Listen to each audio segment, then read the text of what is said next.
আউযুবিল্লাহি মিনাশ শাইতানির রাজিম। বিসমিল্লাহির রহমানির রহিম। সম্মানিত সভাপতি, এই কোনাবাড়ি ইউনিয়নের সাবেক সফল সভাপতির দায়িত্ব পালন করেছেন মোহাম্মদ শরফেশ আলী কাকা, আমাদের মাঝে প্রধান অতিথি হিসেবে উপস্থিত রয়েছে গাজীপুর মা মাটি মানুষের প্রিয় নেতা, যিনি গাজীপুরকে সুন্দর করে সাজানোর জন্য দিনরাত পরিশ্রম করে যাচ্ছেন।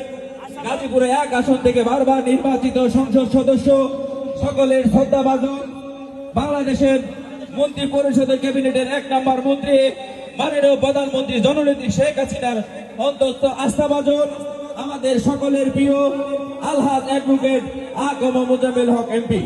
আমাদের মাঝে প্রধান আলোচক হিসেবে উপস্থিত রয়েছেন গাজীপুর মহানগর আওয়ামী লীগের সংগ্রামী সভাপতি, যিনি গাজীপুর জেলা আওয়ামী লীগের দীর্ঘদিন সাধারণ সম্পাদকের দায়িত্ব পালন করেছেন।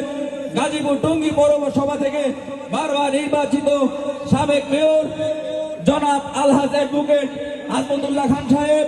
আমাদের মাঝে আরো উপস্থিত রয়েছেন গাজীপুর মহানগর আওয়ামী লীগের সংগ্রামী সাধারণ সম্পাদক ভারপ্রাপ্ত জনাব মোহাম্মদ আসাদুল্লাহ মন্ডল সাহেব সহ সকল নেতৃবৃন্দ। সবার প্রতি আমার সালাম, আসসালামু আলাইকুম।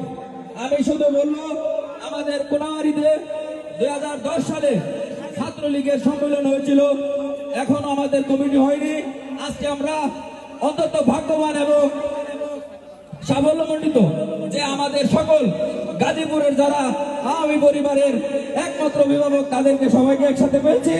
আমরা তাদের কাছে একটি অনুরোধ করব, আমাদের কোনাবাড়ি থানা ছাত্রলীগকে পান এবং সুসংগঠিত করার জন্য আপনারা অতি দ্রুত আমাদের কোনাবাড়ি থানা ছাত্রলীগের কমিটি যাকে যোগ্য মনে হয় তাকে দিয়ে দিবেন, যাতে আমরা কোনাবাড়ি থানা ছাত্রলীগ পান ফিরে পেতে পারি। প্রতিটি ছাত্রের প্রাণের স্পন্দন, সেভাবে আমরা কাজ করে যেতে পারি।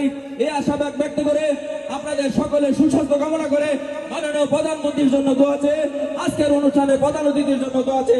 আমি আমার বক্তব্য শেষ করছি। জয় বাংলা, জয় বঙ্গবন্ধু। এখন বক্তব্য আগে আহ্বান জানাচ্ছি কোনাবাড়ি থানা যুব মহিলা